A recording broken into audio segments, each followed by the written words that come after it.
So good afternoon, April the 14th, 2016. This is CISG113, Section 1 Information Security and Privacy. Today is day number 24 in the week number 12. And we need to get started because today we're two task forces doing a team-based presentation for learning contract number 3. And you can see just behind me is team doing the preparation. So let me pass the time to this task force. Alright, so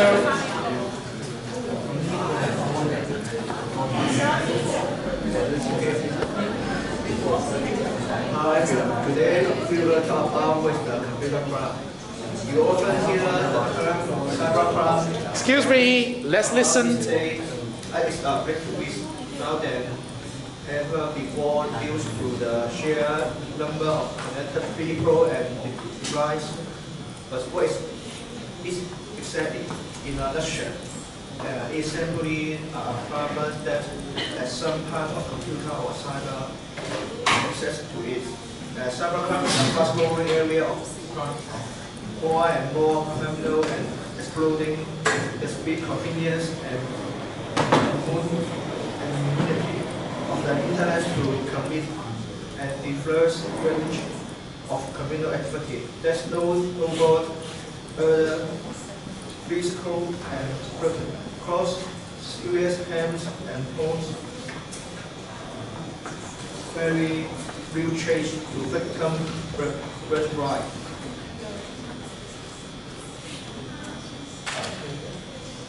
Thank you. Now I will introduce the brand and financial crime. Financial crime over the last 30 years, financial crime has increasingly become of concern to government throughout the world. This concern arises from a variety of issues because the impact of financial crime varies in different contexts. It is today widely recognized that the prevalence of economic non-trading crime in many societies is a substitute to the development of economics and their stability.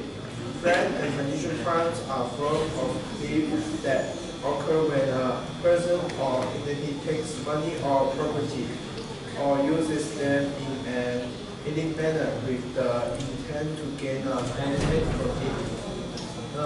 These crimes typically involve some form of deceit, subtle threat of the abuse of position of trust which distinguish them from common thief or robbery.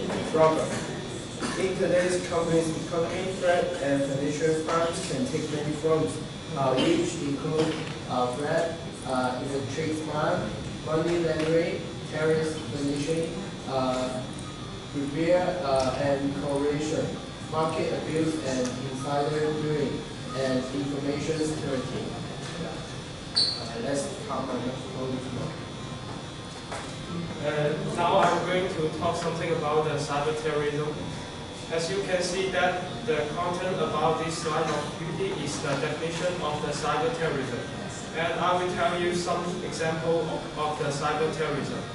In June 2014, the ISIS declared the territory that it captured in Iraq and Syria to be an Islamic State and Caliphate. Meanwhile, a group of hackers who claim to be affiliated with ISIS has declared a cyber caliphate and made headlines over the past 6 months for a series of online incidents that have received worldwide news coverage. This is the example about the cyber terrorism. But how serious is the cyber terrorism?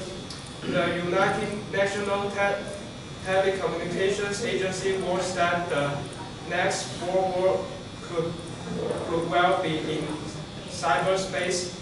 This should come as no surprise. Wars have often included attacks on installations or facilities that are critical to the enemy. delivering a creeping blow to gain a higher ground. Considering the sheer magnitude of dependence that the modern world places on technology, it would logically make a fine target if a war were to ensue. Thank you, Danny. Now I will talk about the cyber extortion. The definition of the cyber extortion is a crime involving an attack or suite of attacks coupled with the demand for money to avoid to stop the attack. That means the cyber extortion is the want to money. So they ask the company to pay for a ransom or what he will attack that company to get some attack another website or something to getting paid.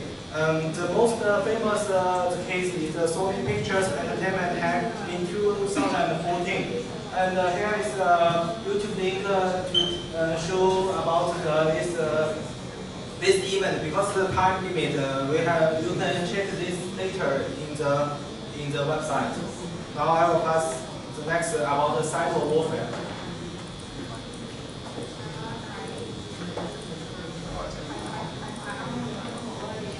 Over the past 1 century, there were countless wars in place, especially World War I and II, which had killed hundreds and thousands of people, where so many tragedies were born. Humans seem to learn the lessons of war, but they never stop fighting.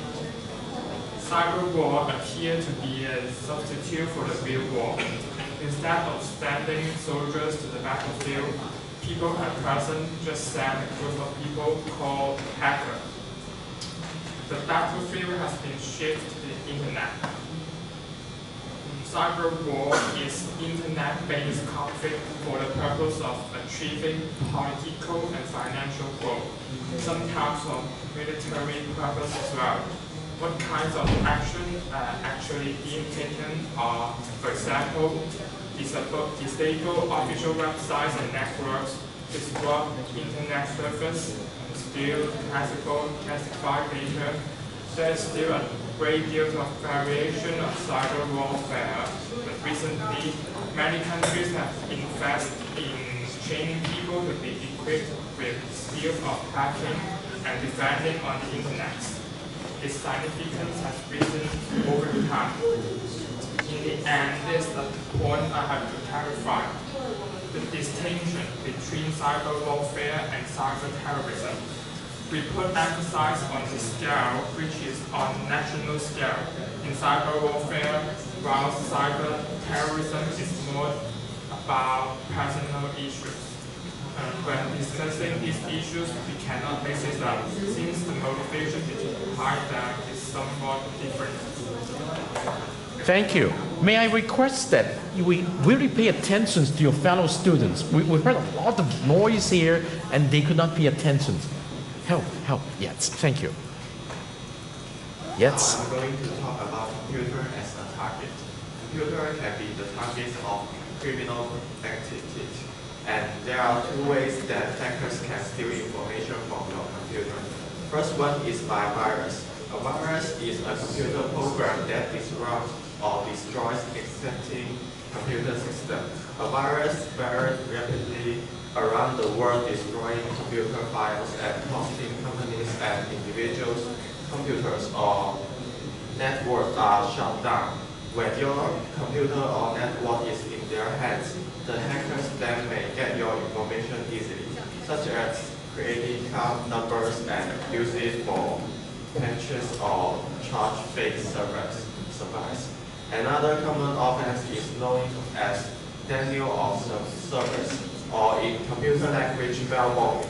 Mail bombing was on the increase in the early 2000s and occurs when a target set is followed with massive amounts of email, so the site can become overloaded and crashed. The hacker then gets information from the website user, such as address, names, telephone numbers, and so on. Popular websites such as Yahoo, eBay, Amazon.com has all been victims.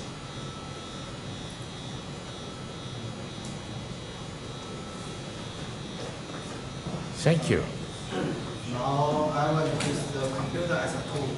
That means is the criminal that use computer network or devices to advance other ends include the fraud and identify safe information warfare, the phishing scam, spam, and the propagation of illegal nonsense of offensive content including harassment and threats.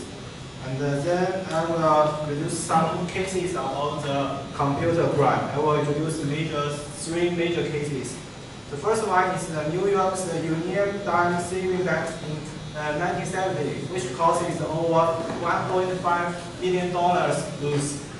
And in June 2012, Lincoln and E. Hornet was attacked. That which causes 30,000 passwords were cracked and 1.5 million e-hack passwords were posted online. And the last case is in 2017, April 23. The Associated Press Twitter account hacking to release the hoax tweet about financial attacks in the White House that left President Obama injured. That case is removal of $136 billion from the S&P 500 index. This causes very bad consequences. And how can we protect ourselves from this computer crime? This is the combating of the computer crime. So first, because nowadays we can use not only the computer but our phone to get to the internet. So the combating computer crime is more important in our daily life and also more difficult than before. So there is usually three cases. The first is the investigation. That means you can check your computer and do some software or you can just first know something more about the computer crime. The next is about the legislation. This is usually for the government or some organization like FBI in the USA. That means the organization can search for the computer criminal and protect ourselves. The last is some penalties. That means you can have legislation about some law. If you break into some other's computer and causes some bad consequences, that means you can break the law and you will send into jail for about something 3 years or something. That is three kinds of solution to the computer crime. And that's all. Thank you. Thank you, Nicholas, and thank you for your members' presentations. Very good, very good coordinated. Okay. You are the second team, right? Yeah. Thank you. Please get yourself prepared.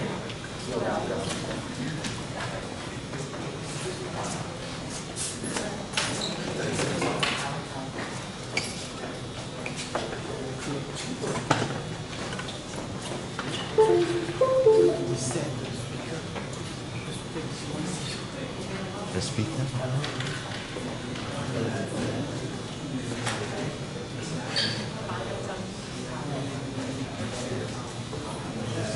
Because of the human error, I guess the speaker is hearing a lot of unnecessary noise. Let's see.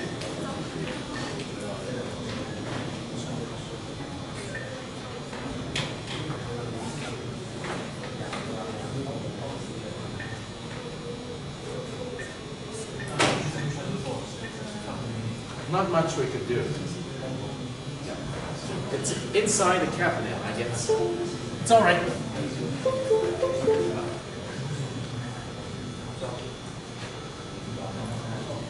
Okay.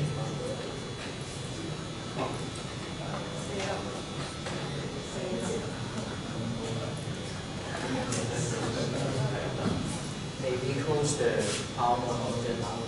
You want to close or? What do you do? Close the power.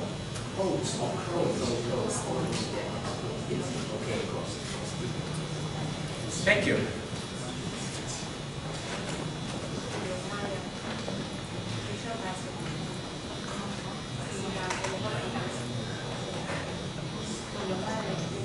Yes, you have to use the microphone. Yes. Good afternoon, everyone. We are task force, and today our topic is what is hacking and cracking. I'm leader Heidi and Gala, and secretary is Michelle and Winnie, and in the chat is Robert and Michelle. Yeah, reporter is Cardinal and Hannah. Later is Winner and Fan.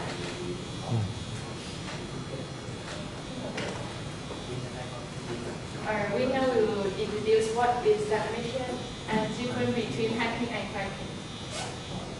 Thank you, Heidi. Thank you, Heidi.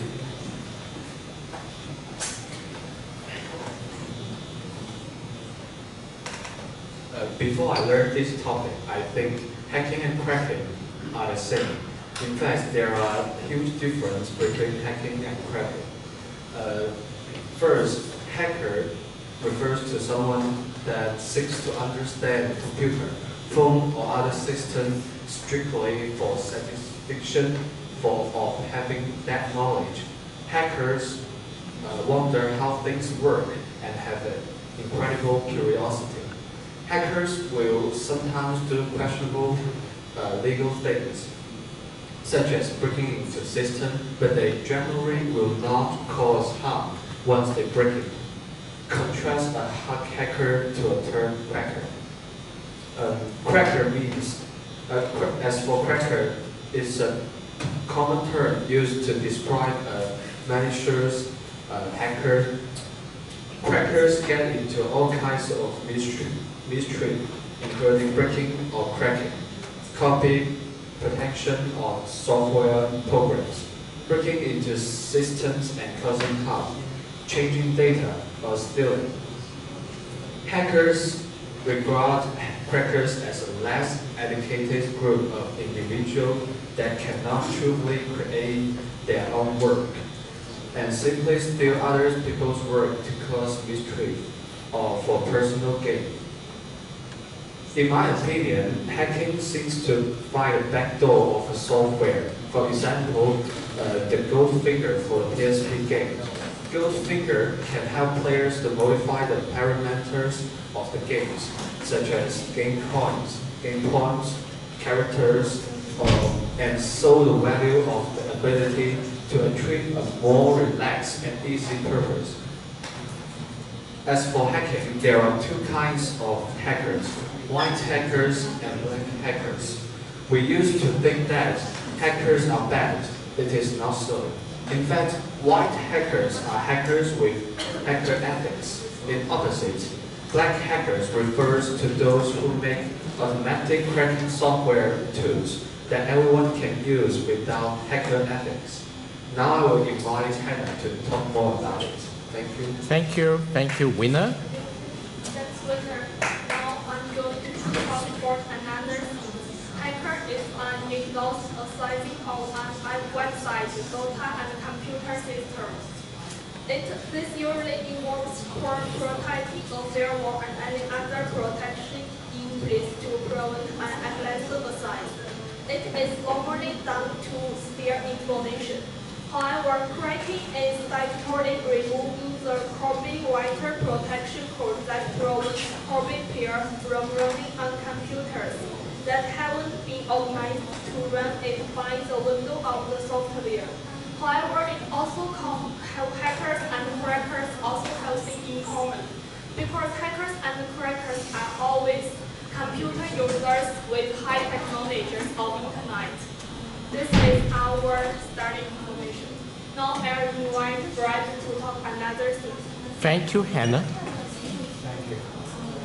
Now I will about what are the common techniques that crackers use. Pushing page and fake login page of Gmail or Facebook. Send your password to hackers. Key locker, system memory. Lock all the keys on your account. Thank you, Fred. And my topic is also about one of the common techniques that hackers use. I'll talk about rats and Trojan horse.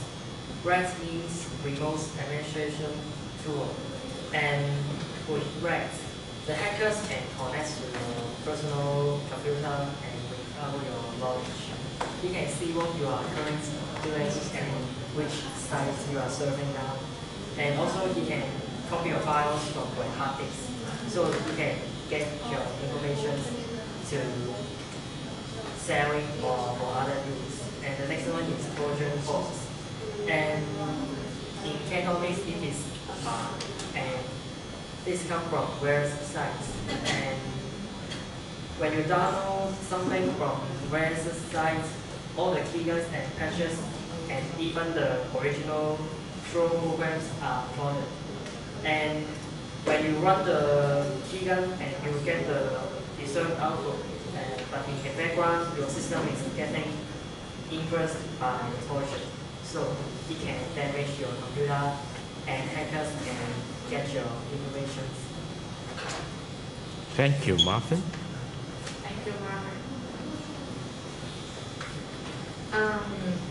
Making your website complete is like unlocking the door to your premises with your office and safe open. Most of the people who visit your physical building will never even know that all of your data is there to discover just by working in. Occasionally, you will find someone with malicious intent who will walk in and store your data. This is why you have locks on door and safe. Your website is just the same, except that you will never see anyone come in. At least you have protection system in place. Electronic thieves are inflexible and fast. Searching for your website for details of customers' accounts, especially for their critical information, you have a legal obligation to protect this data from the thieves and to report security breaches that occur. Next time I will invite Fatima to introduce some methods to show us how to protect our privacy. Thank you, Heidi. Thank you, Heidi, for that introduction. So here are simpler ways to protect our computers. I would like to ask everyone, do we all follow these simple steps every day? Who follows these steps? Anyone? So I'm guessing not everyone follows this, and that is actually one of the disadvantages when we use our computers. We never try to follow these simple steps, and this is why most of our information can be accessed by the hackers. And if we do follow these steps, we won't have to worry about whether our information will be taken away or our computers will be crashed and damaged.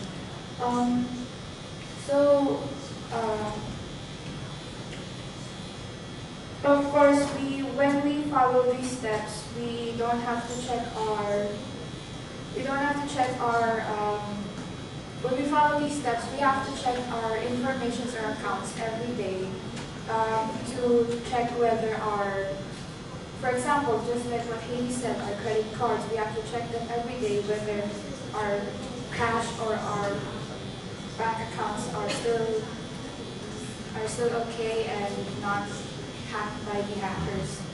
And lastly, it is very important that we must follow these steps so that we won't have any consequences and it won't affect our daily lives and our hard works that we have in our computers. So next, I would like to pass it to... Thank you, Fatima. Hello, my name is Connor. Okay, I will talk about when did hacker appear.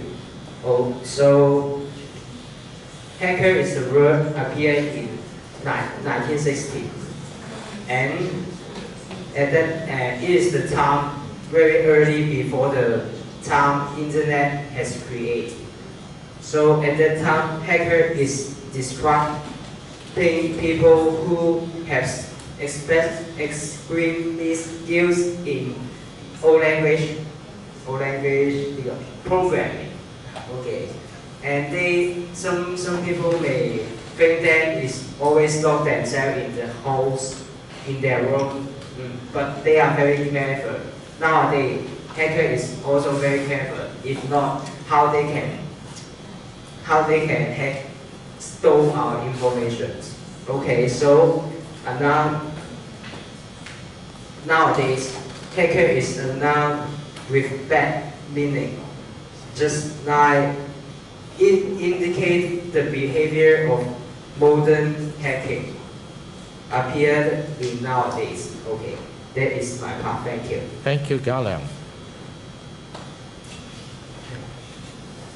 At the very beginning, hackers just hack for fun or play jokes on others because they feel bored with their plentiful knowledge in computer. And nowadays, people may hack for benefits or excitement and curiosity. Although they have rich computer knowledge, most of them used in erroneous way. But luckily, there is still some people use those techniques to improve the system in computer by knowing those mistakes.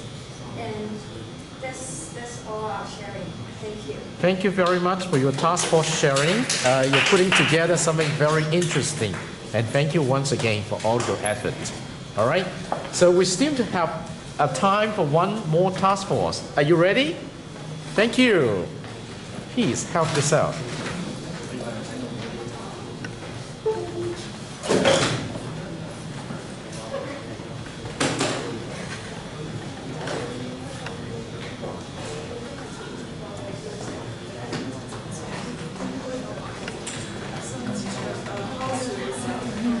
Oh, let's try somewhere here. You can see that this is one, and this is the other.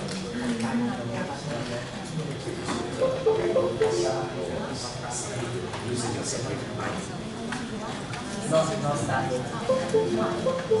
Can you find that? Oh, good.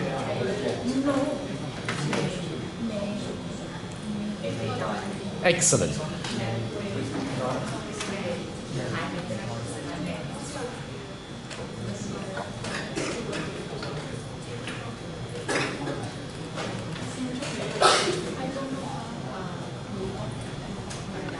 Thank you.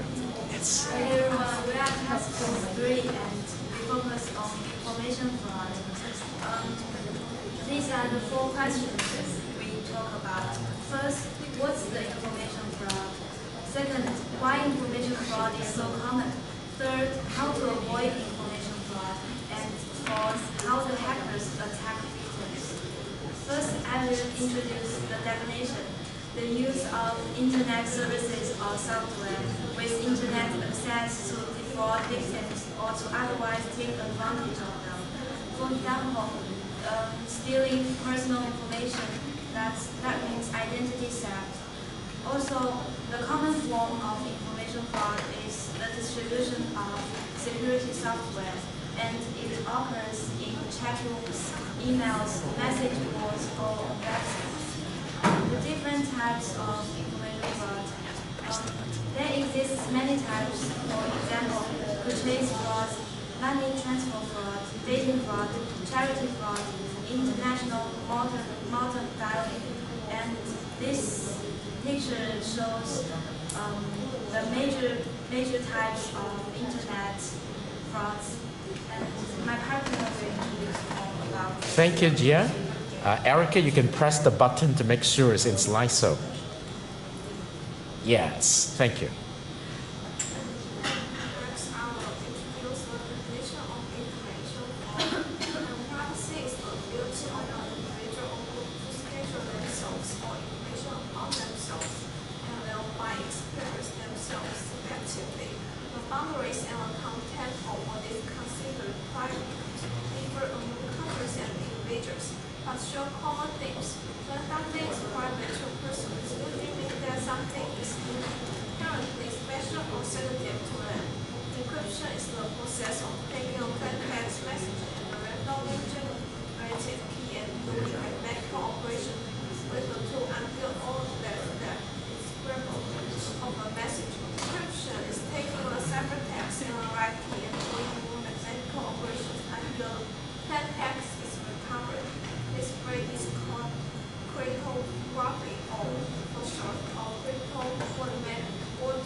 Another important fact to know about encryption is that it's about much more than protecting the privacy of communications. It can be used to distribute signed messages in a way that proves that the message originated from the person who it.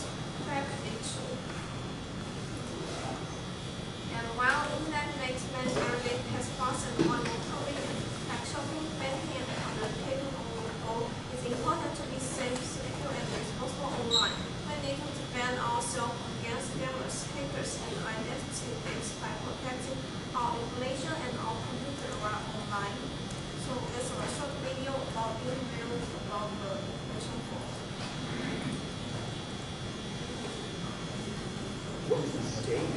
What's the future of information sharing and fraud? Hi, I'm Tom Field, Vice President of Editorial with the Information Security Media Group. Pleasure to be speaking here today with Andy Smith, Senior Vice President of Enterprise Fraud for Equifax. Andy, thanks for joining us today. Information sharing. Everybody's talking about it. Everybody says this is where we should be. In reality, where are we now? Yeah, so, you know, information sharing has been the standard internationally for years. In the UK, it's actually regulated that institutions do have to share raw data. In Canada, it's been the industry standard since 2008. Equifax was actually invited to create a fraud consortium in Canada in 2008. In the U.S., there's been traditionally a reluctance to share data. There's been the concern of proprietary data getting out. There has been just not that sort of culture of sharing. Now, in reality, fraud shops have been called fraud shops forever. But doing it in a structured, kind of quality controlled way is a relatively new phenomenon. The state that we're in right now is we're going to see an increase in identity fraud with the EMV shift that's coming up later this year. Now, what that'll mean is that fraud is going to migrate into online channels and into identity forms. So people are going to misrepresent themselves, or people are going to be transacting online. When I say people, I mean fraudsters. So, and that's going to happen. We've seen that happen in the UK. We've seen it happen in Canada. That's a solid bet. So we are seeing now an increased appetite and an increased willingness to share fraud data across issuers, across self-service carriers, across the communications industry. We're seeing that willingness.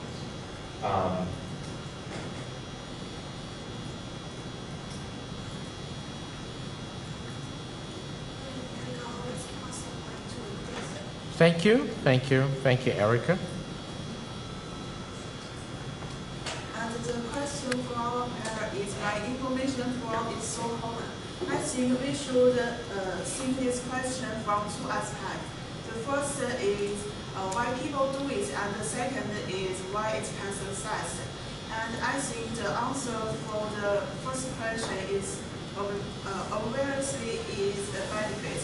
For example, in 2013, the amount of phone fraud in total is about 10 billion RMB.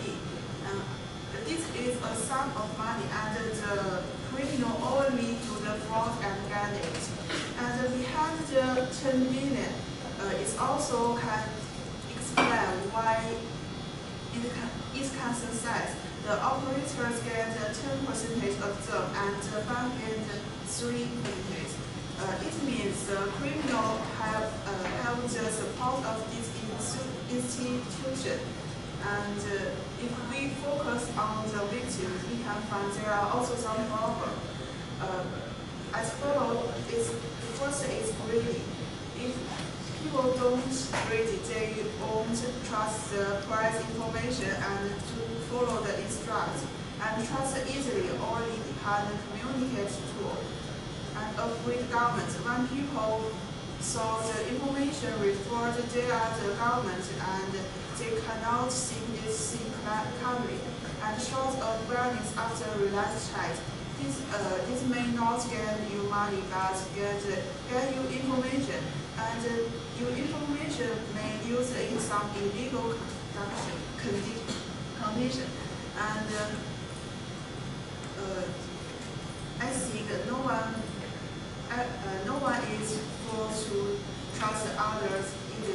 So the fraud information always includes some true information, which you give out with no mind.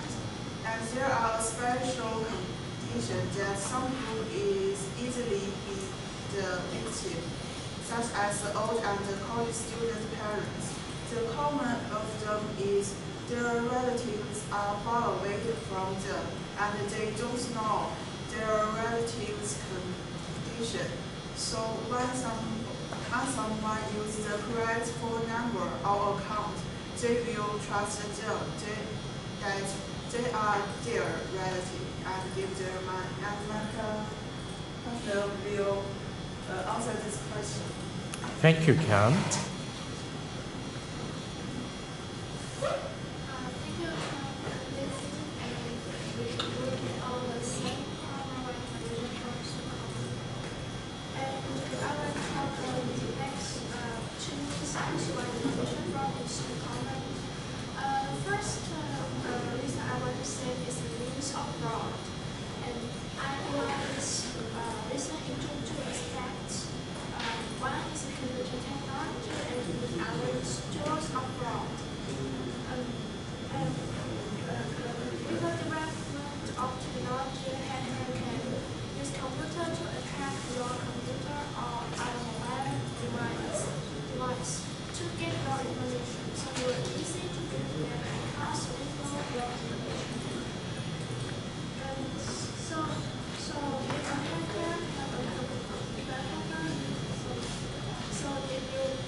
Thank you. Thank you very much.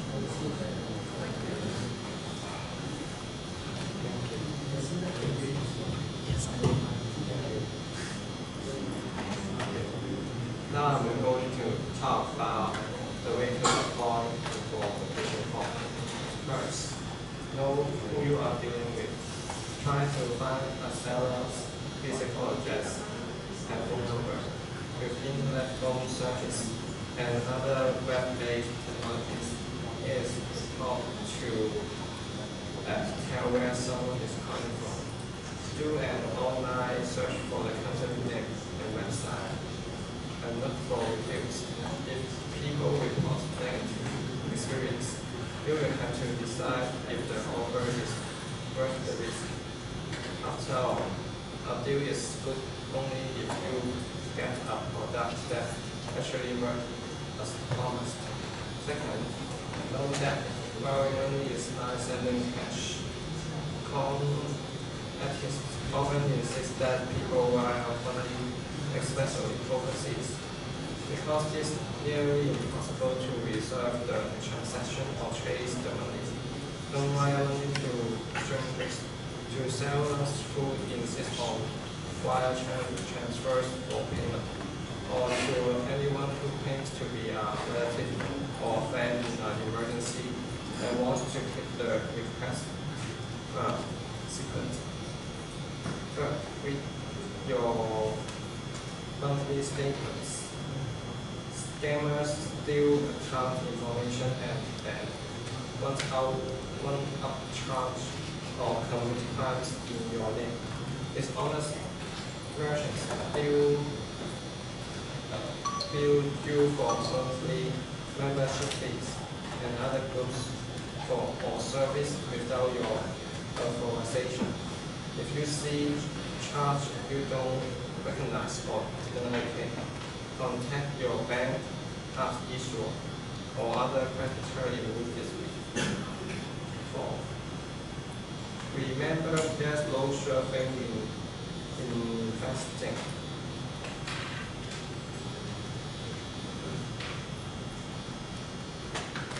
If someone contacts you with low risk, high return investment opportunities, stay away.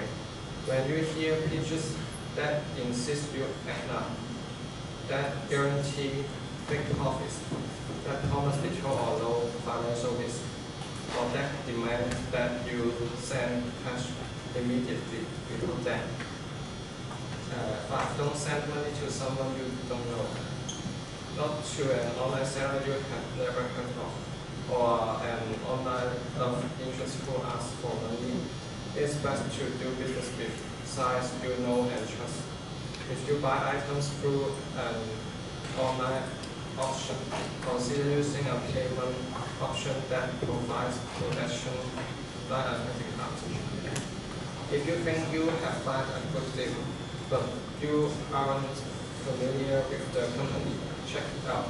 Type the company or product link into your favorite search engine with terms like review, complaint, or scam. See what comes up on the first page of the result as well as on the later page. Never pay fees first for the promise of a big payoff later. Whether it's for a loan, a job, a grant, or a so-called tax. 6. Don't reply to message asking for personal or financial information. It doesn't matter whether the message comes as an email, a phone call, a text message, or an advertisement. Don't click on links or call phone numbers included in the message either. It's called phishing. The cogs behind these messages are trying to trick you into revealing sensitive information. If you got a message like this and you are concerned about your account status, call the number on your credit or debit card or your statements and check on it. Thank you. Now I pass the mic to you. Thank you.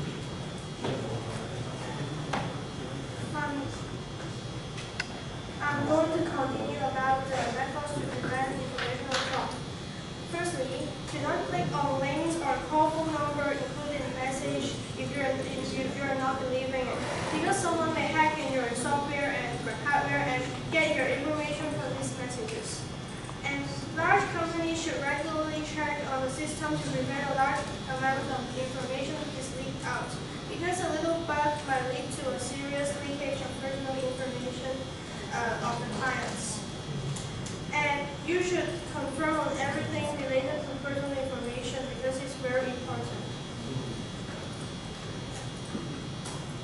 For hardware, you should use and update antivirus software regularly, such as these softwares. You should use password to lock your hardware to prevent someone getting your information when he or she is getting your hardware. You should keep it in a safe place, such as a safe or somewhere near you. Do not put too much information inside a computer or phone, or you should regularly clear some that are not so important and you can keep it in other places. Now here is Thank you. Tina? So I will present to you a few examples I found about information fraud. And frauding occurs when a hacker redirects website traffic from a legitimate website to the hacker's fraudulent website by exploiting vulnerabilities in the domain name system, aka DNS, and by corrupting a computer's knowledge of how a site's domain name maps to its IP address. The attacker causes the victim's computer to communicate with the wrong server. This is a technique known as domain hijacking. And by constructing a fake website that looks like a legitimate site that might ask for the user's personal information, such a copy of a bank's website, the fraudsters can phish or steal by means of false pretenses, a victim's passwords, PIN, or bank account number. The combination of domain hijacking with a phishing website constitutes farming. And the second example is a short selling scheme. And it is similar to the pump and dump scheme, which I will introduce later on. And so I will skip this slide due to the time limitation. And so let me tell you what is a pump and dump scheme. In a pump and dump scheme, false information designed to cause a dramatic price increase in thinly traded stocks or stocks of shell companies is disseminated in chat rooms, forums, internet posts, or through email, and typically as spam. And this is called a pump. And as soon as the price reaches the desired level, criminals immediately sell off their holdings of those stocks, which is known as the dump, which were previously purchased at an unpumped price, and thus realizing substantial profits before the stock price falls back to its usual low level. And any buyers of the stock who are unaware of the scheme becomes victims once the price falls, and when they realize the fall, it's too late to sell. They have lost a high percentage of their money, and even if the stock value does increase, the stocks may be difficult to sell if there are no interested buyers, leaving the victim holding the unsellable shares for far longer than they desire. And here are two videos, but because of the time limitation, I will leave for you to check it out if you are interested. And so now I will pass the mic to Christina. Okay, thank you, Cleo. So I found some examples of frauds processed by banks like phishing, hijacking, and FRSV scams. First, I'd like to talk about FRSV scams. So it's actually fairly easy to identify. You'll be asked for money or goods upfront in return for giving you credit or money later. These FRSV scams can seem convincing and are taken in many people. So one example of an FRSV scam plays out in online auctions. If a buyer sends you a check for much more than you ask, be suspicious. If you accept the check and refund extra money to the buyer, you may find out later that the check was bad, that you have lost the whole amount. So, and like the page jacking, so you will find that if you click on a link and you find it in an unexpected website, and you will be hacked like page, so it's called page jack. So this happens when someone steals part of a real website and uses in a fake site. If they use enough of the real site, internet search engines can be tricked into listing fake sites and people will visit it accidentally. So it will contain unwanted or offensive materials. So as an online merchant trading via a website, you need to know that your site isn't being stolen this way. Unfortunately, you can't prevent hijacking because it just pops up anywhere. So you can only deal with it after you know its problem. So I think you should have more preventing softwares in your computer. They'll be safer. And so phishing is actually, just give an example. If you receive an email from a bank asking to confirm an account number, don't reply it immediately. Just ring a bank to confirm the request, and don't use any phone numbers included in the mail because it might be fake. So in our daily lives, there are also other kinds of information fraud, like card frauds, documents being stolen, and your accounts being hacked. So actually, how easy can our information can be stolen? So like in our daily lives, like SIM cards, visual hacking, and kidnapped online identity.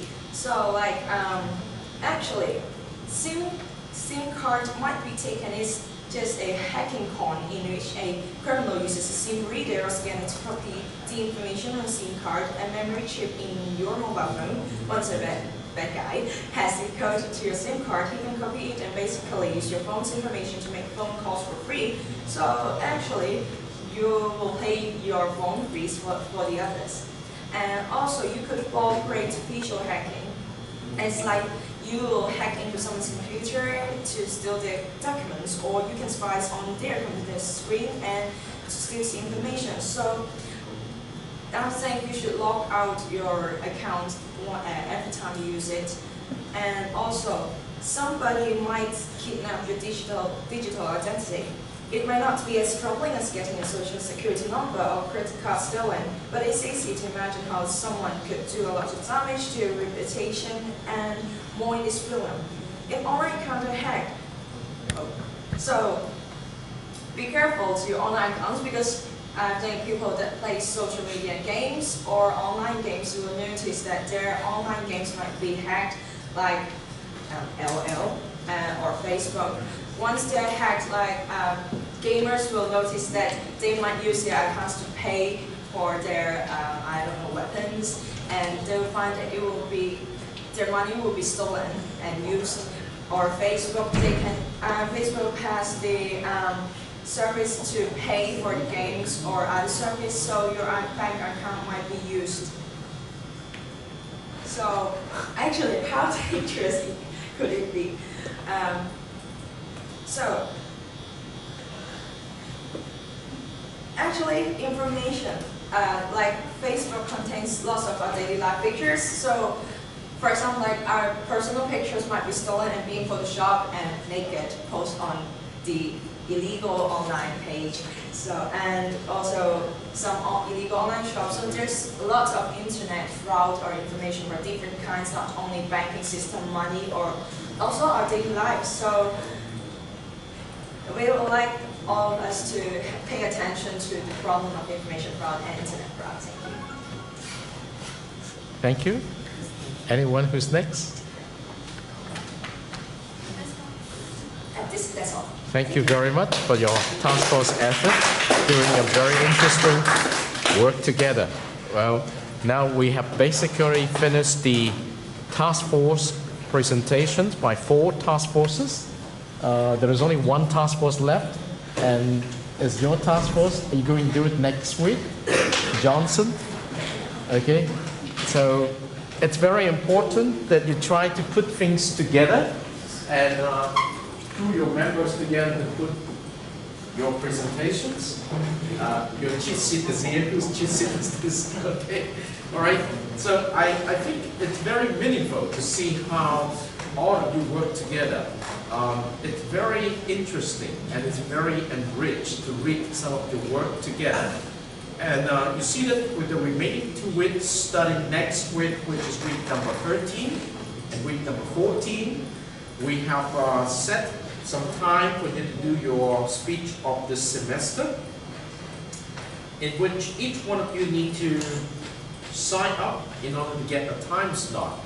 And if I read it correctly, a lot of you have already signed up, and the time slot may have already been exhausted, so I need to double check now. This is very interesting, and it's very good. It tells me that you're very enthusiastic about the way your study worked out in this course. And now let me double check. I'll go to week number 11. Now each one of you who have signed up here with the sport time slot will be given a total of 10 minutes, okay? And in the 10 minutes, we're going to tell the whole class what you have learned in this semester. So CISG113 section 1, okay? You need to prepare a PowerPoint. You need to prepare a PowerPoint, and you need to upload your PowerPoint with your sign-up link here, so that you do not need to come here with a USB or you come to do this with a submission. Just click on your link, all right? So make sure this is what you need to do. So let me just double check. Now we have all together 1, 2, 3, 4, 5 days And each day, originally speaking, I've set 4 slots, 40 minutes.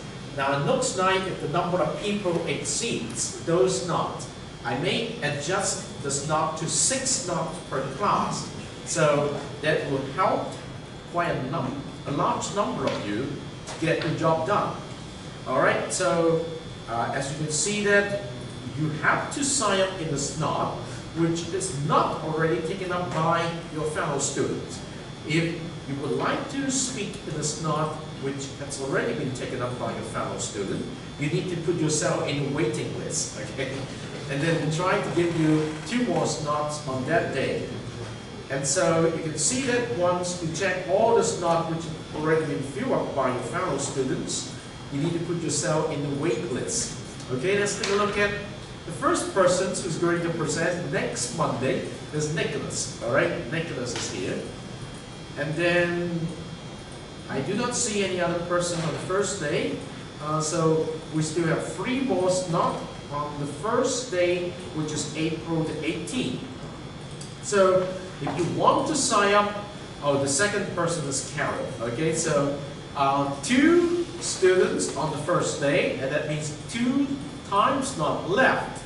Let's go on. Okay, still okay. All right, and you can see that. Oh, Hannah is the first person on April the 18th. So 1 slot left. Okay, and then let's go on and see it. Now that means you still can sign up as the 4th student next Monday if you want to do the speech of the semester.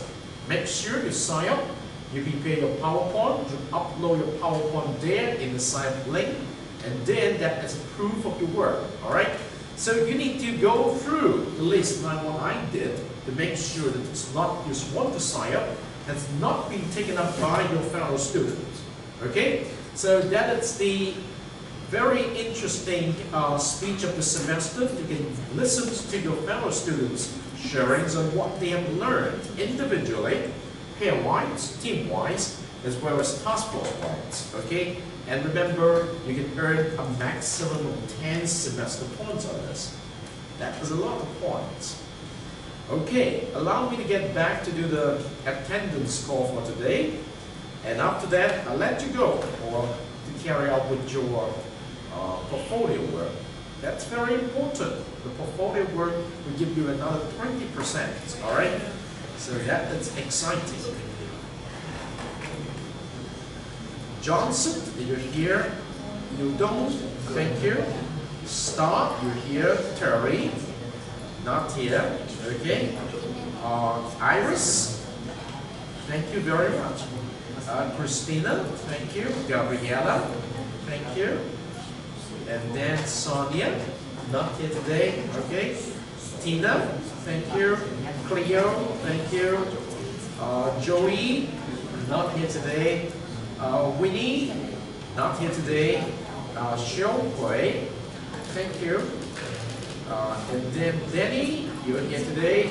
Nicholas, you're here today. Blue, thank you.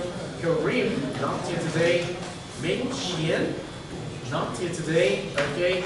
Louise, thank you very much. Steve Zhao, Steve, thank you. Levine, thank you. Serenia, thank you. Muffin, thank you. Brett, thank you. Very good. Most of you are here. Catch your last miles to earn a maximum of 15 points. Michelle, you're here. Fatima, you're here. Heidi, you're here. The fact that you did your presentations today for your learning contract number 3, as a member of your team, you've already earned 5 semester points. That's excellent because now for learning contract number 1, you got full score, 10 points. You did the presentations for learning contract number 3, you got 5 points. So 15 points is already there as a cushion, right? So if you do your speech of semester, another 10 points. It's important that you do not lose the points. Erica, yoga, thank you. Gambo, thank you. Winner, thank you. Ada, thank you. Steve Chen, thank you. Gia, thank you. Khan, thank you. Oh, Hannah, thank you very much. You did a very good job. You see, the important thing for this semester is you know that you did something along the way, including the 2 learning contracts. And then during this last mileage of your semester's learning, you know that you have to put things together. And everything you do is based on what you did already, and everything you do now is well compensated. Okay, unless you do not want your points, all right? So it's not going to be difficult, except that you need to put in your learning portfolio refracted comments on what you did, okay? Refraction. This is something I'm going to make sure you understand it when you read my teacher's message the following week. It's nothing more than just write something, just like what you put down here is the cheat sheet, all right? A lot of things here, all right? Which team's cheat sheet is this? Let's see. Task force number 3, which is task force number 3? Okay, to pick this up. Whose paper is this? Let's check. Oh, it's your task force? Okay, great, thank you. It's a very important piece of paper, don't lose it, all right? So, I think if you have a question, I'll be more than willing to answer you. If not, you're free to go, all right? So, I'm looking forward to seeing you back here next Monday to start your speech of the semester. Remember, we have 3 speakers next Monday, all right? So, thank you very much. Thank you, thank you, thank you.